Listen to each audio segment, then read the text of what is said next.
It's Sunday, the 22nd of February. I'm Julie Gishuru. Welcome to Sunday Live, the digital edition. It's a pleasure to have you with us.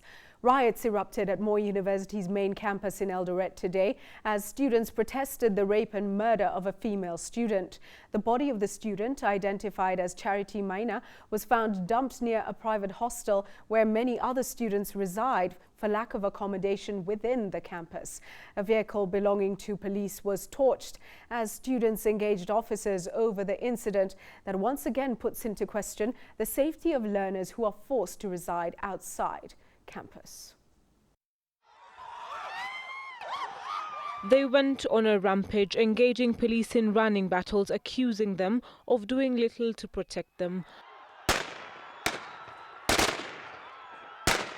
At the heart of the matter was a murder most foul, one that sparked protests by Moi University students at the Eldoret main campus after one of them, a third-year student at the School of Arts and Social Sciences, was found raped and murdered.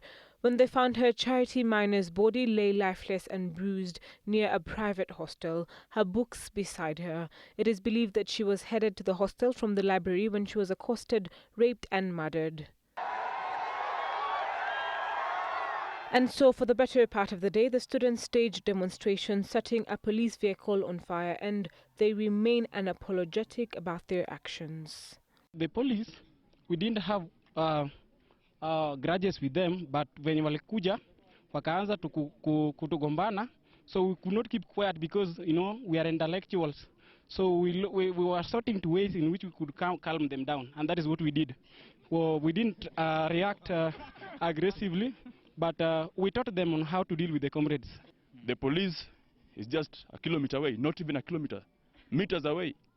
And they come here, the body is found at 6 a.m. They come at 11.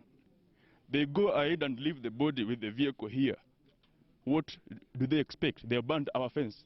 We are not demonstrating.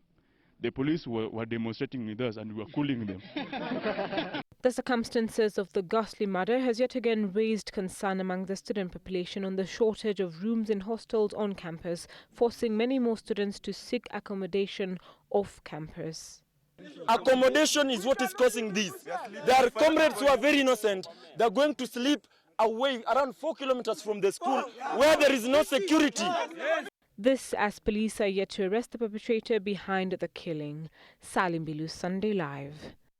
Certainly serious questions of student safety raised there. Now, members of the National Assembly are scheduled to hold an informal session to lay strategies for retaining the Constituency Development Fund.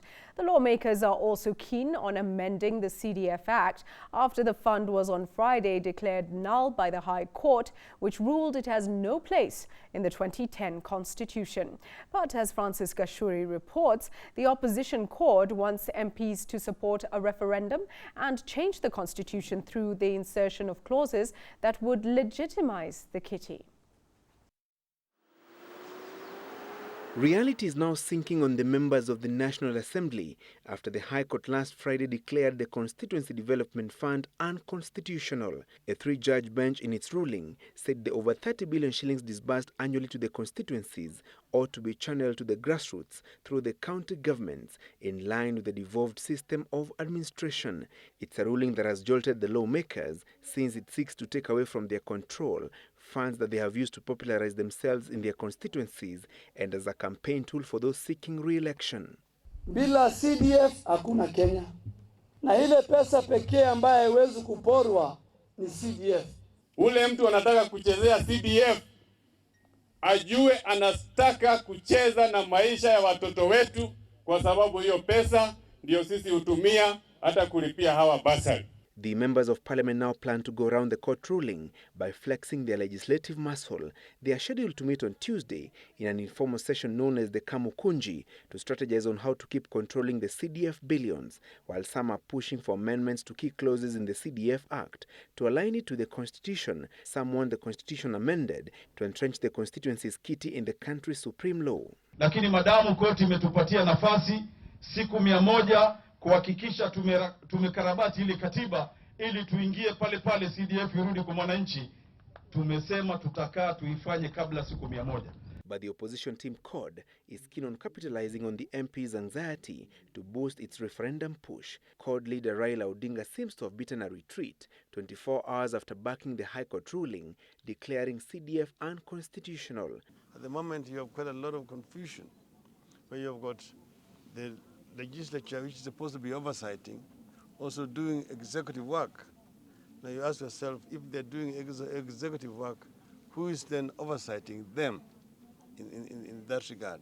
Odinga has now instructed the Okoa Kenya Secretariat, chaired by lawyer Paul Mwangi, to draft proposals on how to amend the constitution to accommodate CDF.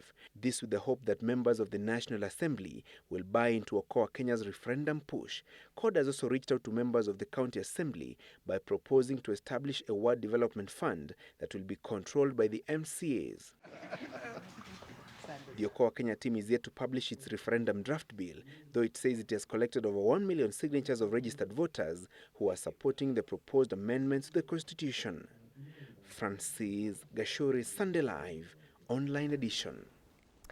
Well, meanwhile, the opposition CORD now wants IEBC Chairman Ahmed Ishaq Hassan to resign or be forced out of office over corruption allegations.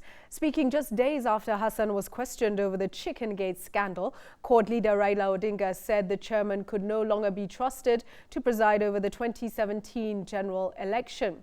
CORD leaders who spoke during the burial of Monica Amolo, who until her death was the ODM Homa Bay County Chair, also want President Uhuru Kenyatta to act on Energy Secretary Davis Chirchir over the scam. 2 directors of Smith & Usman, a British firm, were jailed by a London court for paying bribes of up to 50 million shillings to Kenyan electoral officials to enable them secure a tender for printing ballot papers. Hassan and Chirchir were grilled by the anti-graft agency EACC last week and have denied any wrongdoing. Step aside even if you are still being investigated, because that is what Chapter 6 of the Constitution calls of you. Wale ambao wameiba mali ya umma, ambao wamehujumu, wamekula kuku, wapelekwe waende wakule maharagwe. Now to a fascinating story, a 16-year-old girl from Nakuru County might just have broken the Guinness World Record for having the longest appendix. Doctors who operated on her earlier today to remove it following a long illness were baffled to find that it measured 27 centimeters, a rarity in humans where the average length is 10 centimeters.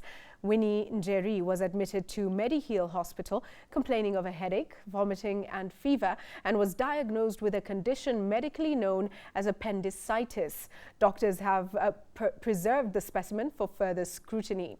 The doctors further plan to present the case to the record authorities for verification in the hope that she will smash the current record of 26 centimeters held by a Croatian national. So for this, we just say thanks to God that what is important is the life of the kid. So this is more or less a new measure in the field of appendicular size that we have discovered, and we are going to report it in all medical journals, as also will apply for the Guinness Book of World Records. Well, it could be a record, but above all, we wish Winnie a quick recovery.